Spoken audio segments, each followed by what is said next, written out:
Yeah, right. And you, I guess that isn't too bad a sound.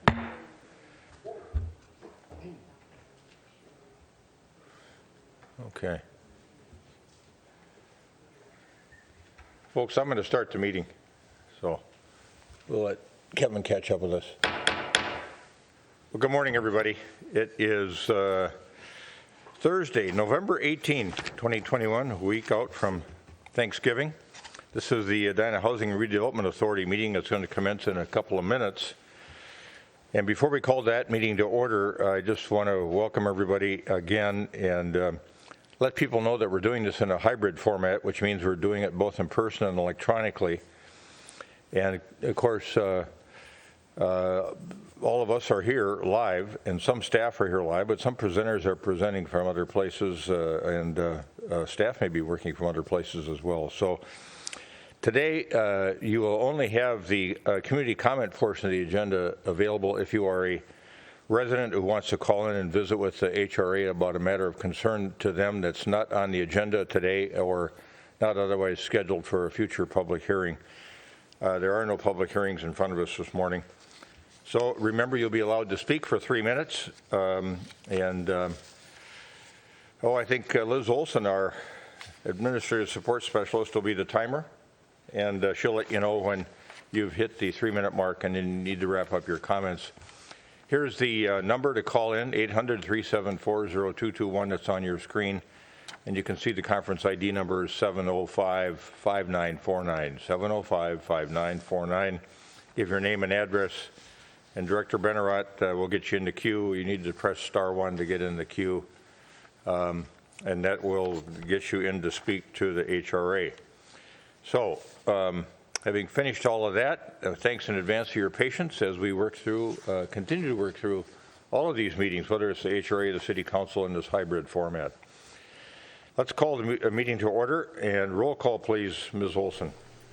Commissioner Jackson. Here. Commissioner Anderson. Here. Commissioner Pierce. Here. Chair Hovland. Here. Next is the Pledge of Allegiance. I pledge allegiance to the flag of the United States of America and to the republic for which it stands, one nation, under God, indivisible, with liberty and justice for all. Thank you. And now we've got a form of meeting agenda. Is there anyone on the HRA who wishes to modify the meeting agenda? Otherwise, entertain a motion to approve the meeting agenda as shown. So moved. Second. Motion by Commissioner Jackson, second by Commissioner Anderson. Any further discussion? All those in favor of approving the meeting agenda as shown, say aye. Aye. Aye. Opposed? Carried. And now we are back to the community comment portion of the agenda. So if we have anybody, we don't have anybody in the audience this morning. So we're going to go to the virtual world here and find out if there's any residents who'd like to speak to us about something not on the agenda or today or scheduled for a future public hearing. Again, you see the number on the screen, and then when you call in, give the operator your name and address and press *1. You'll get in the queue. Director Bennerat, anybody on standby to talk to the HRA? We do not have anyone dialing in at this moment. As you know, there is a brief delay with the broadcast. Given the early hour, I would recommend we wait a minute or so before moving on. My clock shows that it's 7:38, so I will come back to you at 7:39 or when I have a caller, whichever's first. All right, thank you.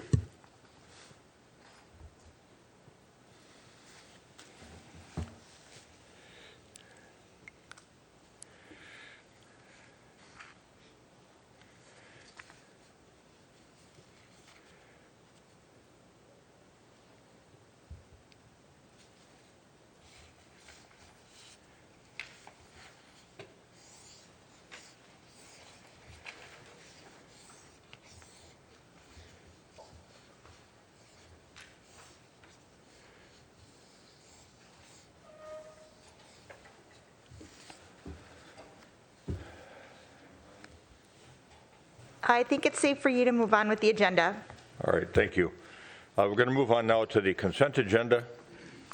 And there's only one item on the consent agenda this morning, and that's the October 28th regular meeting minutes. Is there a motion to adopt the consent agenda? So moved. Mr. Jackson moves. Second. Commissioner Pierce seconds the adoption of the consent agenda. Any further discussion? All those in favor of adopting the consent agenda items say aye. Aye. Opposed? Carried.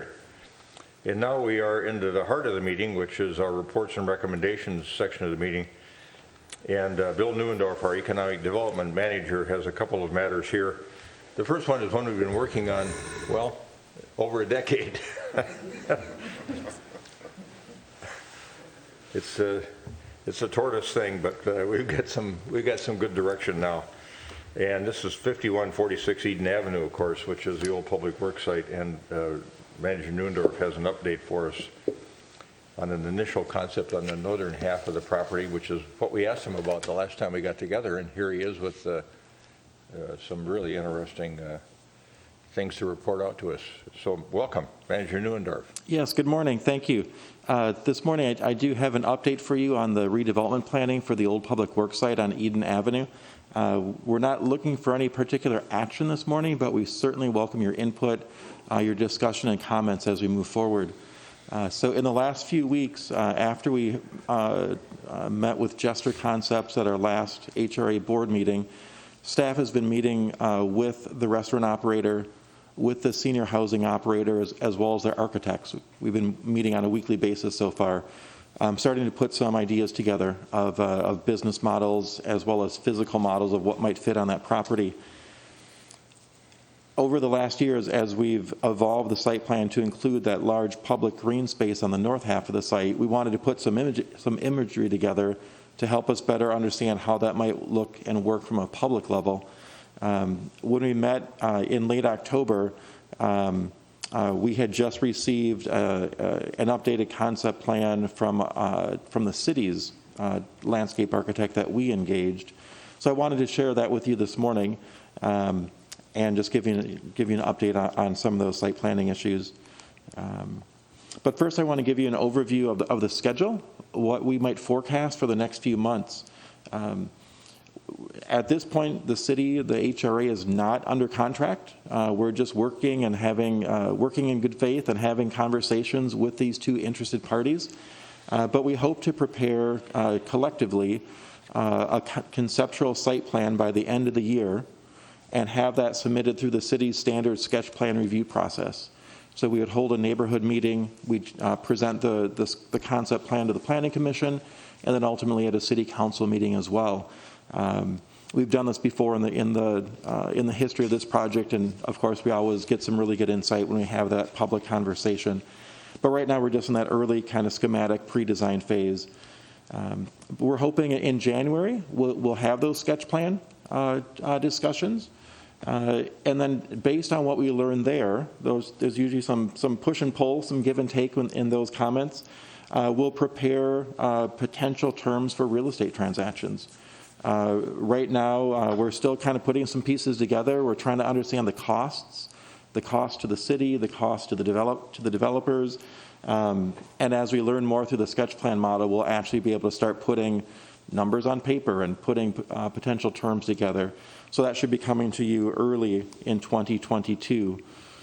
Presuming that everything goes well and that all the parties see numbers that are doable and workable and of interest, we'd start working on preliminary design. But before the private parties, the housing operator and the restaurant operator, before they start really diving in and spending big dollars on architectural fees and engineering fees, they've made it clear that they'll want assurance from us that they are our partners. So again, presuming things go well, expect to see purchase agreements or lease agreements or sales contracts. We're still figuring out what those might look like. Expect to see those as an HRA also in the first quarter of next year. Presuming things go well, as I mentioned, we would seek preliminary rezoning approval in the second quarter of next year. April, May is where we're aiming. And from that point, again, assuming things go well and we like what we see, and there's still a deal that can work financially, That's when the parties will actually transition from the zoning conversation to their internal financing conversations. With the senior cooperative, the developer is required to have pre-sales. We've mentioned this before, but at least 65% of the units have to be pre-sold before they can get their loan in place. So that would begin next summer, and that could take a few months, it could take a year. It all depends on what the marketplace is like at that point. Once they have their pre-sales and their financing is arranged for both the housing and the restaurant, then we would seek final rezoning for the site and get all the entitlements locked up. And then from there proceed with construction documents and building permits and eventually construction. So it's a long process. We're just at the very beginning stages of it, but I wanted to give you a more realistic time frame of what we might be looking at. As we've been meeting with the parties, it's become apparent that the site is a good location, but it's in bad shape. This is just a very simple graphic on the screen showing a cross section through the property. It's not to scale, the colors don't match, but it kind of just shows the general idea. The brown is kind of the existing grade. There's a big drop off behind the Starbucks drive-through. The site is generally flat once you're at the lowest elevation. But when we move the housing to the south side, that leaves the big hole in the ground on the north side. The restaurant operator is very interested in the location. He's not interested in buying or leasing a hole in the ground. So that will be our job to bring it up to grade and get it in some kind of buildable condition so that we actually have something that's buildable to sell or to lease. And the same goes with the public green space. All these areas on the graph that are shown in green are areas where we'll have to bring in fill. And if you've been driving by in the last week or two, you've noticed a lot of commotion with a lot of earthwork happening already. That's the beginning phases for the new pedestrian bridge and sidewalk. So that's a good start, but we'll need, by our estimates, about 20,000 cubic yards of additional fill. I think right now we're bringing in about 5,000 yards. So we've got a lot more to do. That costs money, takes expertise. Our second item on the agenda this morning is a proposal to work further with Franchu and actually engage them to help manage some of these land development requirements. But that's what has really driven that need for management. That is be a little bit over and above what city staff can do at this point. But that's why we're looking to work further with them. But I think the main point that I'd love to get your input on this morning is that public green space. We've got some renderings to show that really help understand the elevation change. I think that's been one of the toughest things on the site this year as well as in past years. So as we put some of these sketches together, just for preliminary conversation, just wanted to run through some of the key features that we've included as we've drafted these. This is intended to be a permanent public space for use by residents, neighbors, customers, employees, the general public at large. We've started to give it consideration as far as areas that would be dedicated to public uses exclusively, areas that would be dedicated to the future restaurant, and then also some areas that might be a hybrid. Maybe it's mostly public, but on special occasions, there's an Oktoberfest, there's a farmer's market, there's some kind of special event. Maybe the restaurant operator strays into that public space for the weekend or for the evening. So we've given that some consideration. The biggest challenge in the design is that grade change, that elevation change. So you'll see lots of terracing and sidewalks and ramps and slopes and hills that we've tried to integrate into the site to still make it interesting, but also usable at the same time. We've made sure that there's always ADA accessibility so that someone with a physical disability or frankly pushing a stroller or using a walker can get up and down and in and out of the property. We've incorporated a large open space in a portion of the public area that would be a future event space. Maybe that event is bringing a blanket and reading a book. Maybe it's bringing lawn chairs and listening to music that's being performed somewhere in the area. Not quite sure what that space is for, but we've included it, we've presumed that it would be some kind of passive space. So we've not intended at this point to put playground equipment in the middle of it, or to put a basketball court or a tennis court or an ice hockey rink. It's just simply not large enough for that type of use. We've also not included any specific parking for this public park. Instead, we intend to use street parking, and we intend to use the parking structure that's right next door. But we will have parking for the housing and for the restaurant. Those are the ones that really generate the largest volumes of users.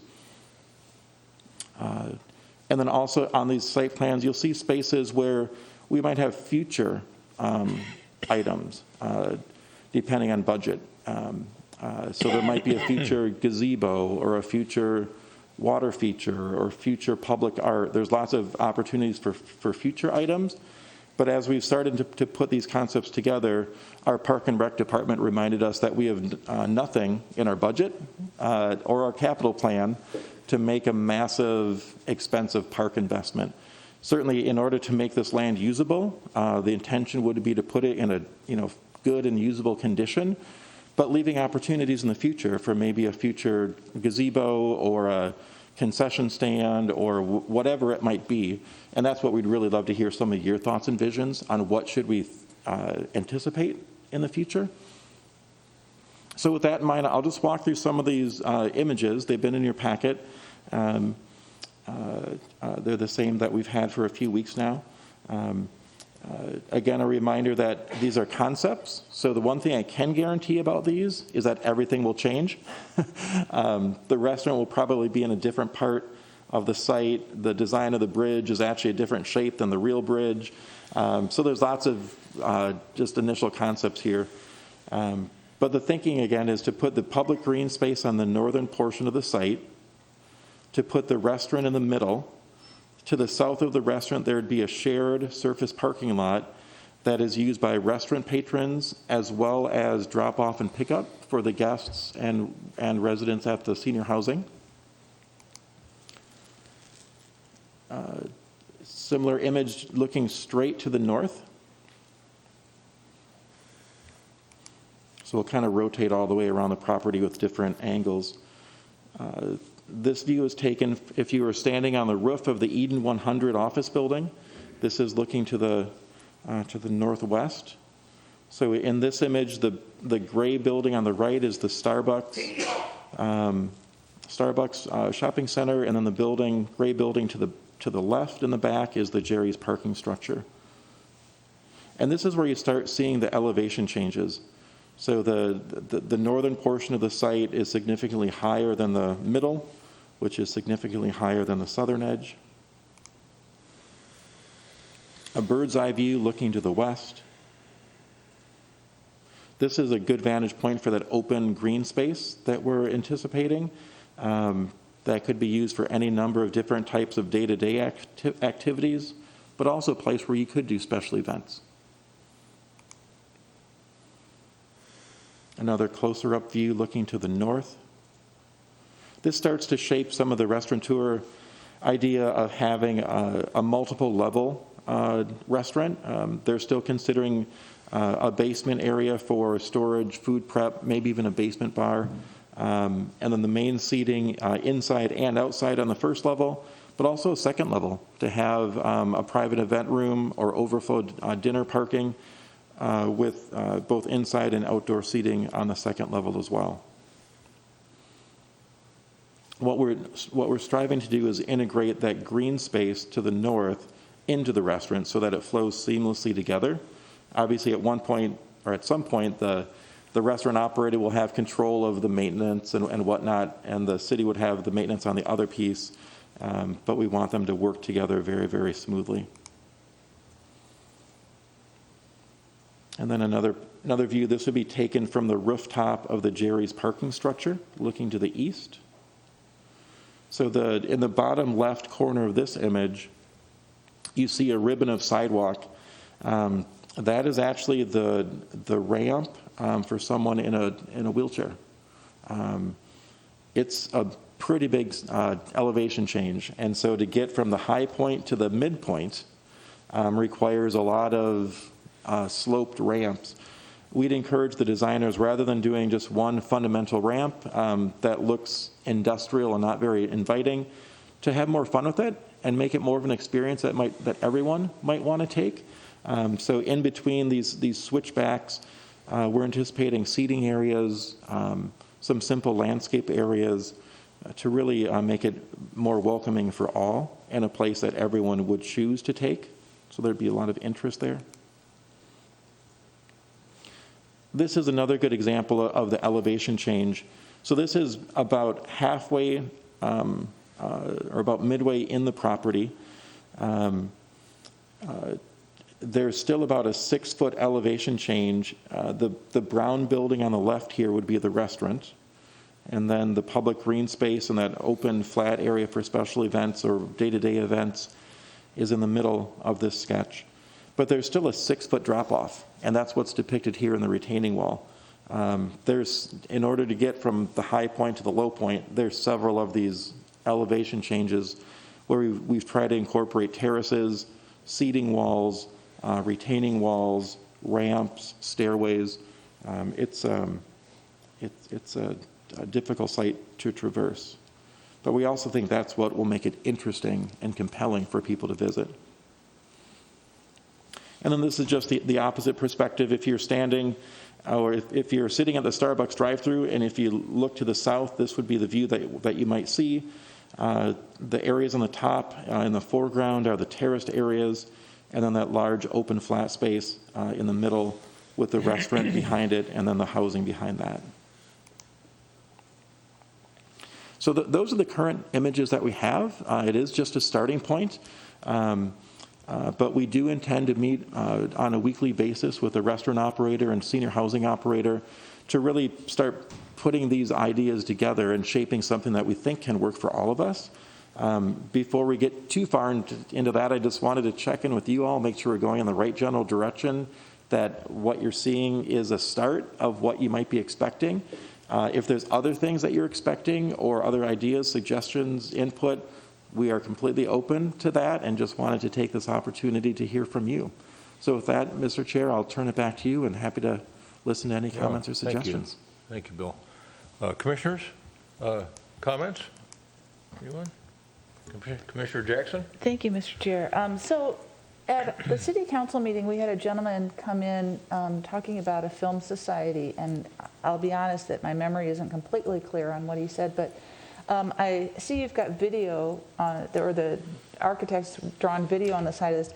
Is this a sort of space, can we ask that building be designed so that we could project movies on, it looks like on two sides of the building? It's kind of cool. Is that what that intent is? That is the intent. As we've had these conversations evolve over the last several months, there's been ideas tossed out to have movies in the park. That's a program our Park and Rec department already does. They move the projector from neighborhood to neighborhood over the summer. This might be one of the places that they program in the future. We thought about hanging a screen off of the parking garage. That might work. We thought about just using a portable screen. That's how we do it today. But that was the video imagery here was one of the ideas that our designer had, that the city's designer had. Since we're building a building, might we want to use one of the exterior walls as a movie screen? We still have to figure out logistics. For example, if you live in the unit immediately next to the video screen, do you want to be seeing a bright light shot in your window on a regular basis? We'd have to work through a lot of details. But that certainly is something that, it's the type of programming we want to consider here.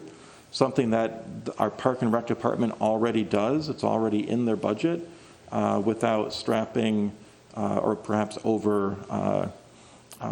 overtaxing their existing resources. Okay, terrific. And I just want to say I really like seeing this drawn out. It's extremely helpful, and it gets to that sense of greenness, openness, and engagement that we've been looking for, and I find that really useful. One thing that as we move forward, and I'm thinking about the cost of everything, everybody's going to have an investment in keeping this nice. And if we could negotiate some sort of ongoing park fee or rent that would cover the cost of maintenance of this space, because people aren't going to differentiate between, when they're there, between the restaurant space and the public space. And if there's some way we can negotiate some sort of ongoing fee for maintaining that space, from both of our partners, actually, I would appreciate that, because we're always looking for park funding. And this, like I said, it's going to be hard to differentiate so that everybody has a stake in it looking nice. Let's see, this is separate, but looking at this, where are we at on the public engagement on art on the pedestrian bridge? How does that fit into our time schedule here? So that does fit in with it, and we're still putting some dates on the calendar, but with the holidays, it's difficult to do public engagement over Thanksgiving and Christmas and Hanukkah, so we're aiming to do some focus groups in early January. Okay. And then have that design evolve almost on a similar time frame to this, separate process, but Right. similar time frame. Okay, good. Yeah, while people are thinking about it, to keep that, the thought going. I guess that is, I understand that to do the elevation costs money, but I think this really gets to where we were going with what we want to use for this space. So I think that's probably a good use of, hopefully we can, the money from the proceeds of the sale of the land will be enough to cover that cost. But I think it kind of bridges that gap between we're just going to sell it and have somebody develop it and getting that public space. So I'm comfortable with the cost of bringing dirt in and making that accessible and a public space, because we are working with an asset here. It's not like we have to raise the funds to do this, I hope.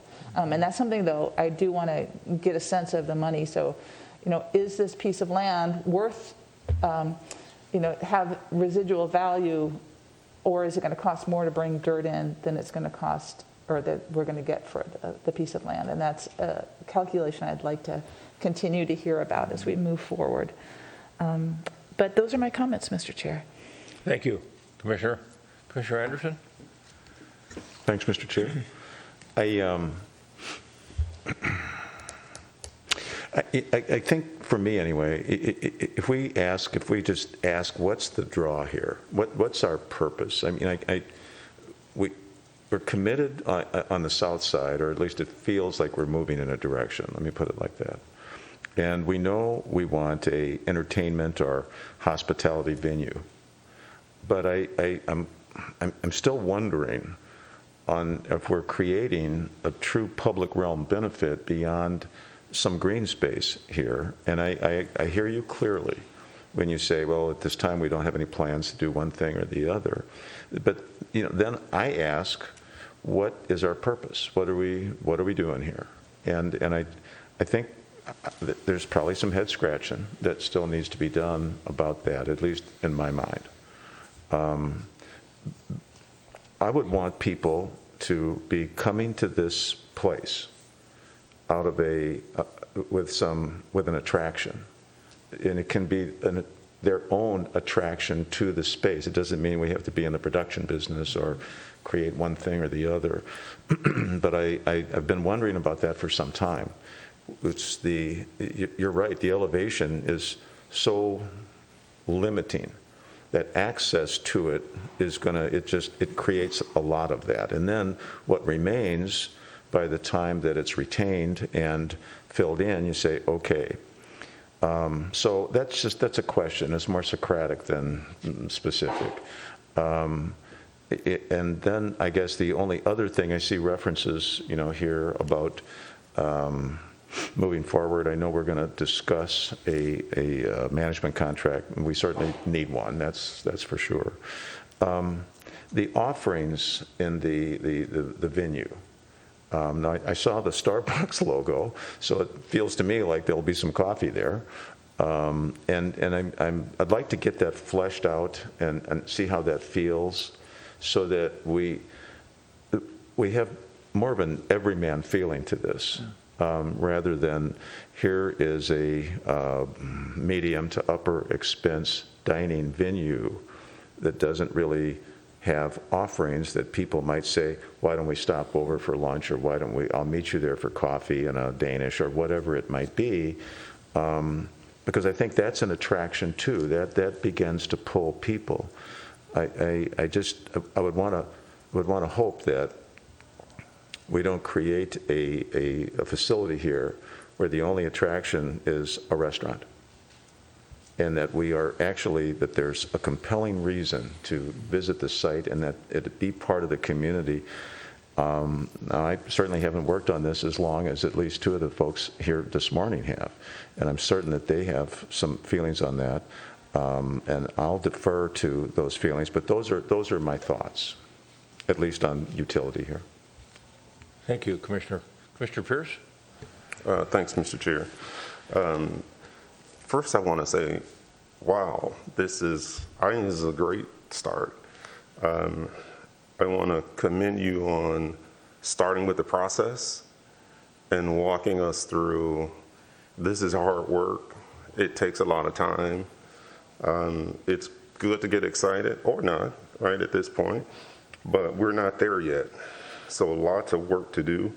And sometimes I think it's good for us to see just how much work and thought has to go into a project like this. And so there are lots of moving parts, but I'm confident that we can work our way through it. I think it has a lot of character. I really like the ADA, the ramp access. I really thought that's a really nice design and the way to do that. I also want to commend you on just the way you described it. You started by saying someone with a physical disability, and then you said, or someone with a stroller, or, right? And I think oftentimes what we find in this realm, there could be benefits that we may think we're putting in for ADA purposes, but they benefit everybody. They benefit more people, right? And so I think having that very open view, I hope that as you're working with the rest of the team, that you're able to convey those kinds of messages too, because I think there's other places that we might be able to use that thinking. And then last two things I'll say, I have had I saw some feedback on Nextdoor, and the comment was, why is Edina building a bridge to nowhere? And so I'm about to respond to that, and then I think to myself, yeah, I don't need to respond to that, but I can promise you it's not a bridge to nowhere. And so I mentioned that because at some point we can get, and it has to be at the right point, where we can get the community to understand, it might look like a bridge to nowhere now, but you gotta have a vision. You gotta buy into what we're trying to accomplish here. And if you can do that, you can start to see the promise of the space. And then the last thing I'll say, we're gonna get lots of feedback, starting with us. You can't do everything, but we can surely provide value. And so what I encourage you and the rest of the team to think about,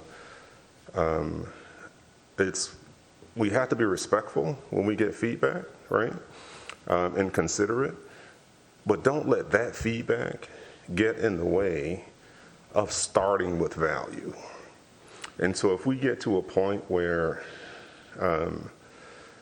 if all we can do at some point is have a green space that's a walking path for now, we can surely do more. And so it's incumbent on us to be thinking that way. We may start out at point A. We know we want to be at at the end, point Z, but we may only be able to get to C right now because of what we can afford, because of the topography. But what I don't want is for us to just scrap the whole thing and say, well, let's start over again. So keep that in mind. We can't do everything, but we can for sure add some value in this space. And when you feel like you're stuck, write that on the whiteboard and have the team look at that and say, all right, let's reset. How much value can we get? And then keep going forward. So I like where we are, and I would finish with where Mr. Chair started. We haven't had anything there for over a decade. So let's keep diligent, and I know there's lots of moving parts, but I think we can work our way through. Thank you. Thank you, Commissioner. Commissioner Sutton? Yeah, I'd echo a lot of the comments my colleagues have made. I think it's a great start. It's great to see something on paper that starts to bring some shape to this. And picking up on what Commissioner Pierce had to say, I mean, I think the North Star here, we need to go back to the Grandview visioning. And what we envisioned in the whole Grandview planning process was a destination companion to the convenience retail in the area. So on the other side of the tracks, we've got convenience retail. We wanted to start to create a destination on this side, someplace that people would come and stay instead of come and go. And remember that this will spark changes around it. So we've got the office building that's down at the corner of Arcadia and Eden. We've got the Starbucks on the north end. If we do this right, we're going to invite those places to change. And they've been waiting for us to do something here so that they can figure out what the right answer is. So what we do here is going to leverage what happens around it. And so when you're thinking about the value concept or proposition that Commissioner Pierce talked about, that's what I think we need to keep in mind.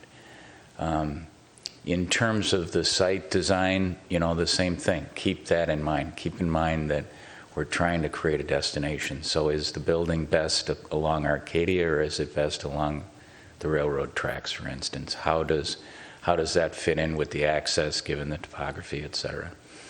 I don't have a particular outcome in mind, but those are the things that I would think about. Also, I'm starting to really think about this as a park with a hospitality amenity. To Commissioner Anderson's point, we need to think about what's the identity of this park.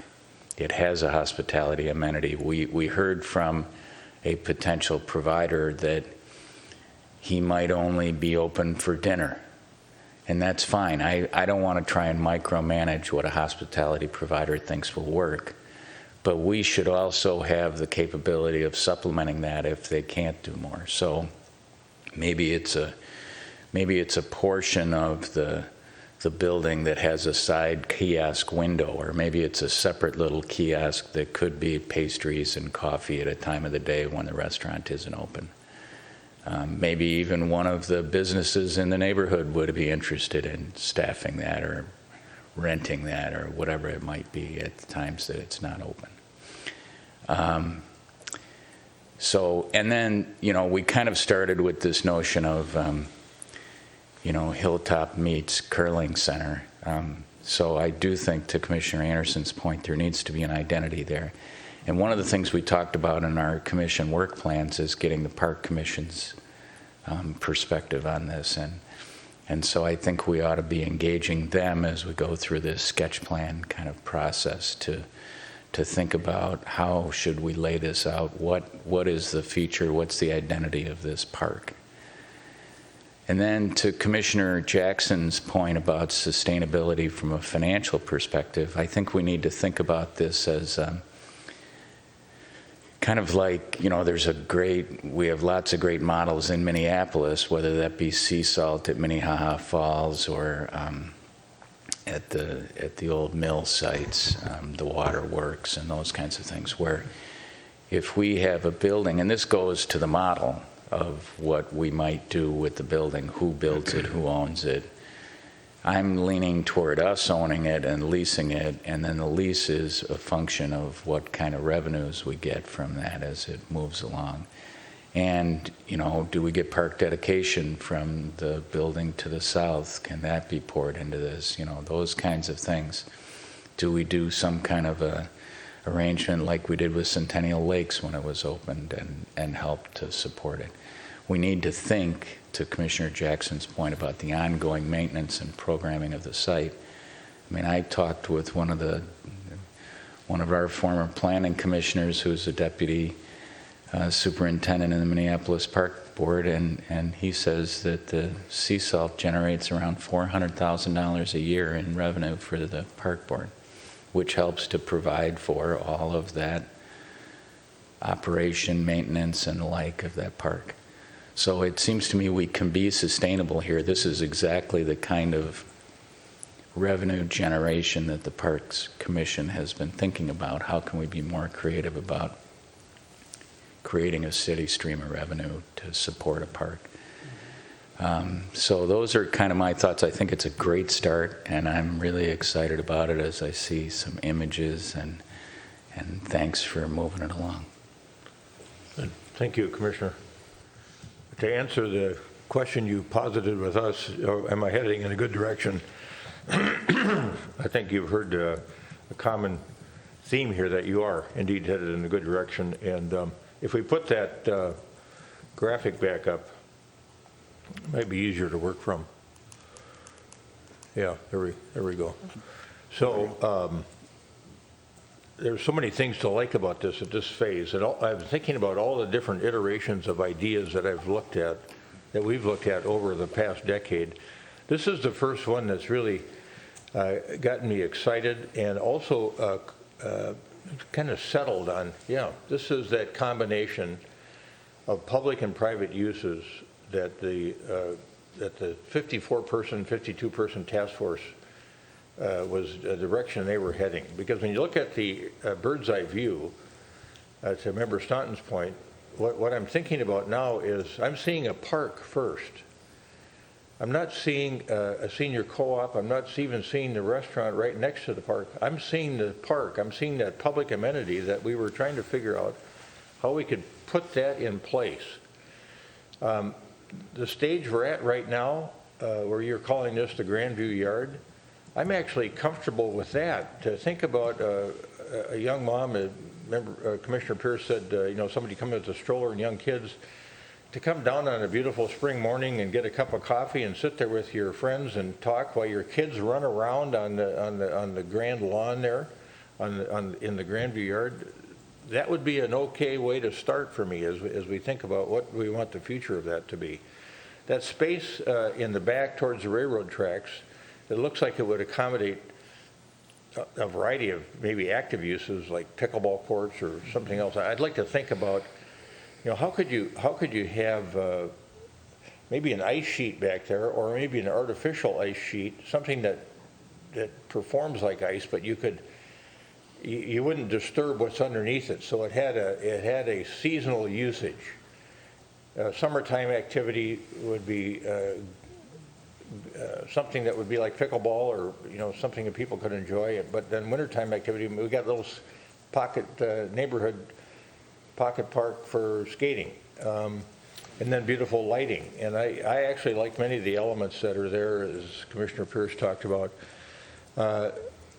Commissioner Jackson mentioned the video. I've always loved that idea, and I've mentioned this with other folks.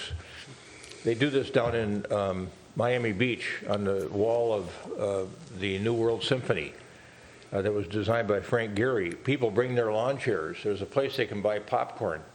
They come and they sit and they watch a movie on the wall of the New World Symphony. This could be the same thing. If depending on how the building is positioned, you could really, it's really kind of an extension of what we have at the Metzold Amphitheater. It's a grander version of the Metzold Amphitheater. If you've got that tiered seating where people can sit, or they can, if they want a little bit more elevated view, they can bring a lawn chair and sit in the back, or they can sit down below. I think it's got some really distinct possibilities here, and especially to be able to think about things like that at this stage is pretty remarkable. So many of the elements of the building itself I like, with all the outdoor dining possibilities, all of the engagement and the sort of seamless connection to the park, I think are really terrific things. So in summary, I'd say I think you're headed in a good direction as well. And just a quick comment. I was at the Hilltop the other day for breakfast, and one of the waitresses came up and she said, hey, I hear we're getting a pedestrian bridge from the other parking lot, and we're getting a park. She said, we're getting a park. And I thought, yeah, we're working on a park. and you can see it here. It's something to really get excited about for that neighborhood. So kudos to you for finally getting us there. You know, and this group too, as we've talked about, senior housing on the south end and something like this on the north half. So thanks. Thanks, I really appreciate your comments. We're meeting with the group again next Monday, so we'll bring this conversation to them and keep moving. Yeah. All right, you want to stay right there and deal with this next matter on the project management? We got Yes, this next a hard item. close at 8:45 here, so I want to keep moving. Yep, this next item is related. As we've been having these conversations, it's become apparent that this is starting to turn into a project, and more than city staff currently has time to manage. So we've been working with Franshu. They've offered to manage this process for us. So we've prepared a very simple contract for that scope of work. They would juggle a lot of the details, getting the meeting scheduled, starting conversations with the watershed district to figure out stormwater, start better understanding and getting numbers for how much does it cost to fill this in, what other utilities might we need. So for that scope of work is what we're recommending that they help us with for the next few months. The total value of that contract is about $41,000. That will come out of the HRA budget, and staff recommends and requests your approval of this contract to keep moving. I take it you've been an active participant in that negotiation Yes. on this contract? Yes. Yeah, and Yep. you're comfortable with the numbers, otherwise you wouldn't be making a recommendation. That's correct. Yeah, okay. Questions from commissioners? Commissioner Sutton? So the one question I have is, will Franshu, if they're going to project manage this for us, are they going to be involved from an equity perspective in any of the other uses of the property? No. I mean, at this point, they're serving as our broker on the site, so they are not an investor in the housing is United Properties. Right? We're optimistic that the restaurant is Jester Concepts, and Franshu is an independent party to those deals. So for this project, Franshu works for the city. So it might be worth putting a provision somewhere in there that makes it clear they're on our team, not on, to the extent I just don't want there to be any confusion about whose interests they're serving. We can make that clear. Yeah, I think it'd make it clear that there's no conflict, that duty of loyalty runs to us. Right. Other, Commissioner Jackson? Yes, thank you, Mr. Chair. So it may be too late to put it in this contract, but I've been talking with people about wage theft in the Twin Cities area. I know we don't seem to have it with the developers in Edina, but it would be nice when we're putting together contracts to put a provision in there that there's some protection to make sure that our workers who are going to be working on this public site are paid, and there is some protection against wage theft. So I'd appreciate that being added. So, thank you. We'll certainly make sure that's part of when a construction Yeah. contract comes up. Yeah. Okay, good, thanks. Okay, all right. So the motion is to approve the project management agreement for 5146 Eden Avenue with Franshu, Inc. Is there a motion to that effect? So moved. Motion by Commissioner Stoughton, second by Commissioner Pierce. Can I just, before we vote on that, just a little more? Sure. Would we envision that they would be helping us with kind of, one of the things that I was mentioning when we talked about the north end is this notion of whether how do we make sure that the kind of hospitality use we create here is perpetual? That we're in control of that. And my intuition right now is that we continue to own it and then we lease it, but I recognize there's all kinds of ways to accomplish that, and I would think that Fraunhofer would be in a position to give us some good, at least creative thinking about that. Is that part of what you're envisioning that they would do? Yes, they're already working on that. So this is the second contract with Fraunhofer. Our first contract with them is in regard to the brokerage Yes. and finding the restaurant operator.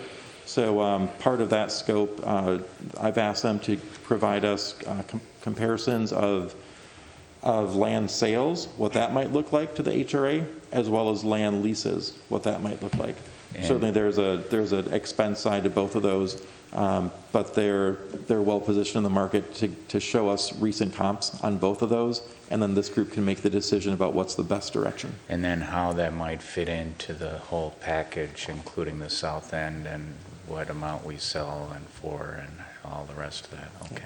Yep, exactly. Was one of the models that you were envisioning us not only owning the land, but also constructing the building? Yeah.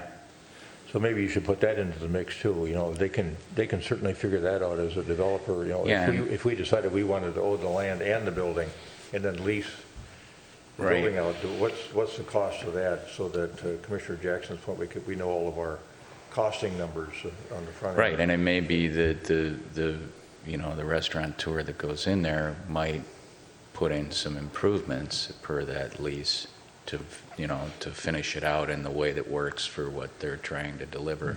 Sure. But that we would own the building and create the building.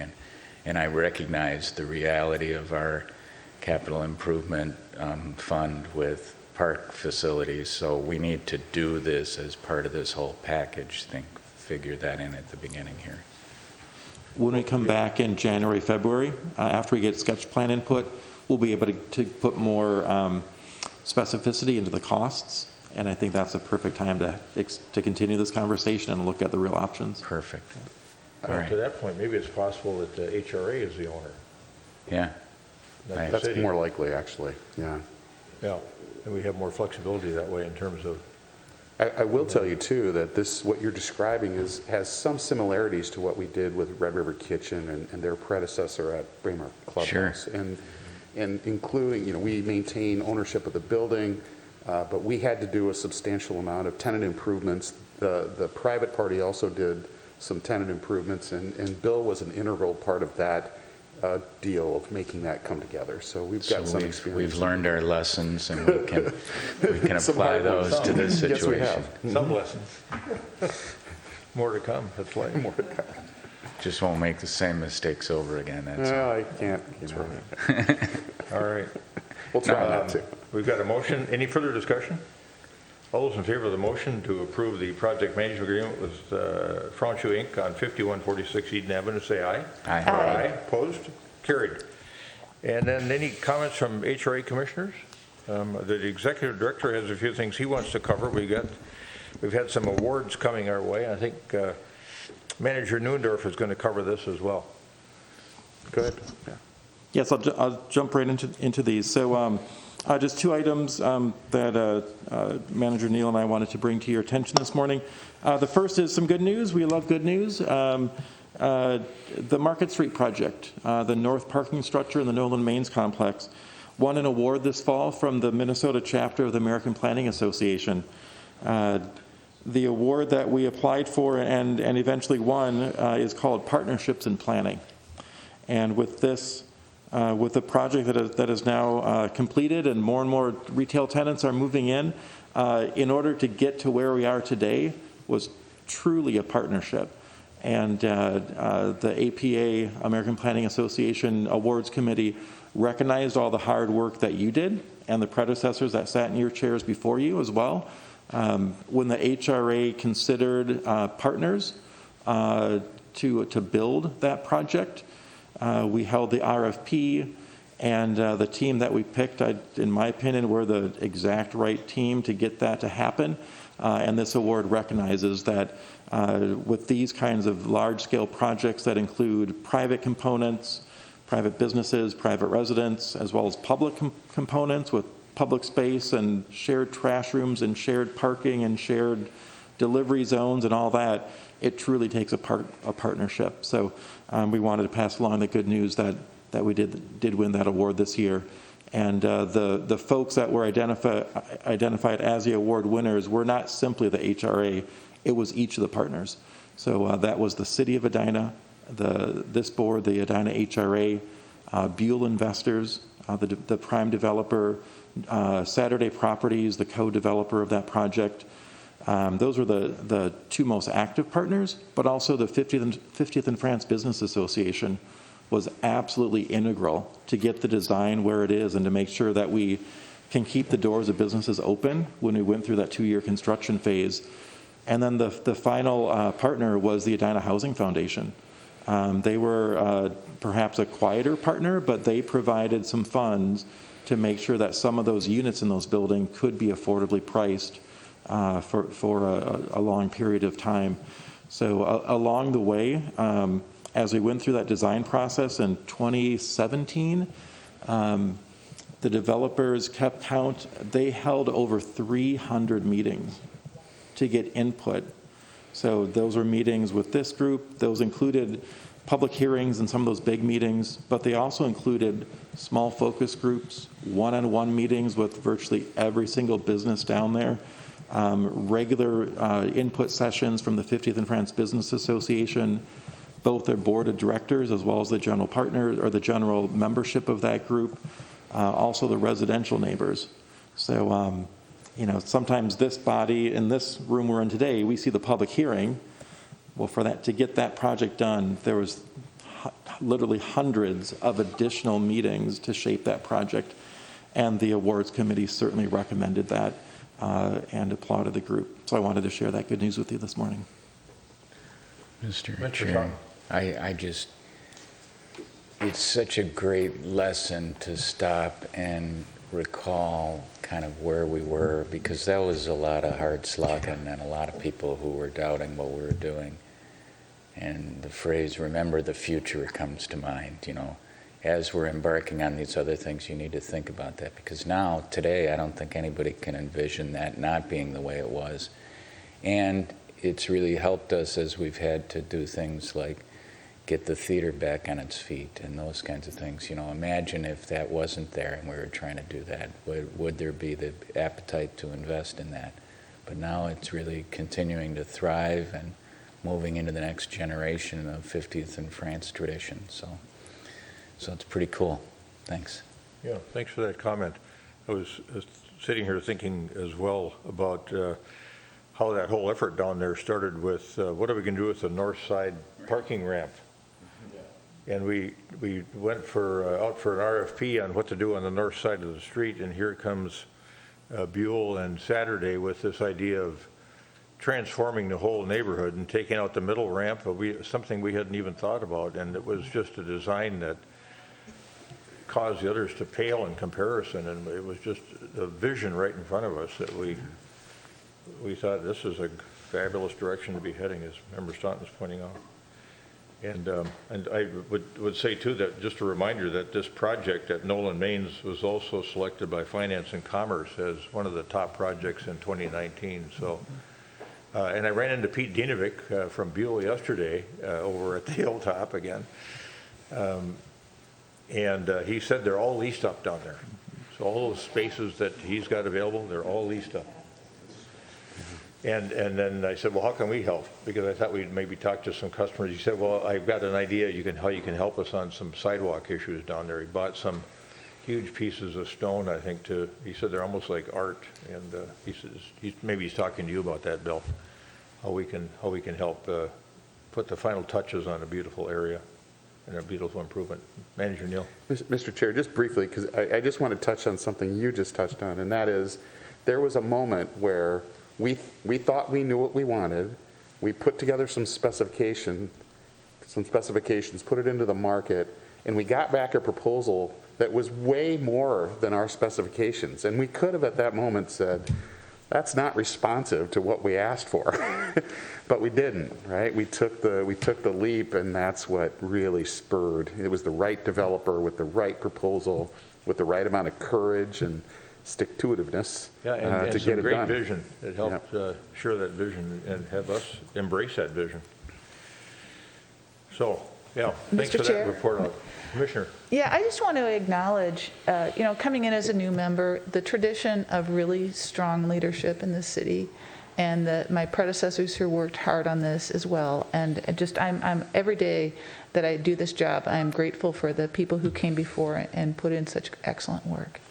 Thanks, Commissioner. Yeah, as long as I've been doing this too, you look back to who was here before us, and one of the great things about Edina is people are always looking forward and trying to vision what they want their town to look like in 20, 30, 40 years, and I think that's really a special trademark for our community. And then you just had one other informational heads up, I guess, is that you're working on some potential TIF assistance for 7001 France Avenue. Correct, yes, just wanted to update the board on that this morning. So that project did receive its preliminary rezoning a few nights ago. The developer has submitted a request for tax increment financing for that project. We had expected that to be the case. You'll recall last summer we were in extensive conversations with them to help with a financial gap of that project. While they've re-scoped a lot of the project to make it more financeable and more buildable, there's still a significant gap in their finance budget. So their application, we just received it, so I don't have a full report, but expect that coming possibly in December. I'd have an update, but I think more in January. Look for a staff report and recommendation on that. At this point, their initial request is for a pledge of between 22 to 25 million in TIF. That's a big number, but this is a massive project. I mean, the overall project is almost $250 million. So as with any request for TIF, staff will scrutinize it. We'll engage Ellers to re-scrutinize and go through all their numbers. We'll use the same process we used last summer to make sure that we give this a fair consideration, but also look to the public benefit if we do go down this road. So I just wanted to update the board on that this morning and expect to hear more on that in the next few months. Okay, good. Yeah, thank you. Thank you for that update. Commissioner? Yeah, when we have talked about TIF before, you've had sort of, it seems to me that you've had kind of a rule of thumb about the size, a percentage of the size of a project. Am I remembering that correctly? And can you tell us a little bit about the parameters that you work as, and how our economic development team works? Sure. Well, every project is different, but in the industry, a general rule of thumb is that 10% is a number. It's arbitrary. It's pulled out of the air, but it's something the industry talks about in many projects. So depending on the type of project, the public benefits that are delivered, typically we look for a project to be at least 90% privately financed. And if TIF is used, we usually aim at about 10% as the cap. There's nothing magic. I've done deals that are 11%. I've done deals that are 12%. I've done deals that are 2%. So every project is a little bit different. But with this project, I think the key public benefits that we'll continue to strive for will be to achieve those self-deal design principles. There certainly is a cost implication to projects to deliver that. There's also benefit to the private parties. I mean, they would not be making $250 million investment in Adina if there wasn't a value proposition for them. But I think that that will be one of the primary goals. And then still the cost of parking. Structured parking, we're looking at about $35,000 per stall. Those numbers keep going up, and people drive less today, but people still drive today. So in the Southdale guidelines, for several years we've talked about transitioning to district parking. This might be the first opportunity to do that. A lot of lot of evaluation, a lot of study to go, but we'll be looking at the public benefits that are delivered with any TIF request. Terrific, thank you. Thank you, Mr. Chair. Thank you. All right, good. We've got, anything else? Nope, that's all we have All right. today. Anything else from any of the commissioners? All right, thank you, Manager Newdorf, for all those informational updates and any other action items we worked on this morning. Is there a motion to adjourn? Is there a second? Second. Got a motion by member, or Commissioner Staunton, second by Commissioner Pierce to adjourn the HRA meeting. Any further discussion? All those in favor of adjourning, say aye. Aye. Opposed? Carried. The HRA meeting for November 18, 2021 is adjourned.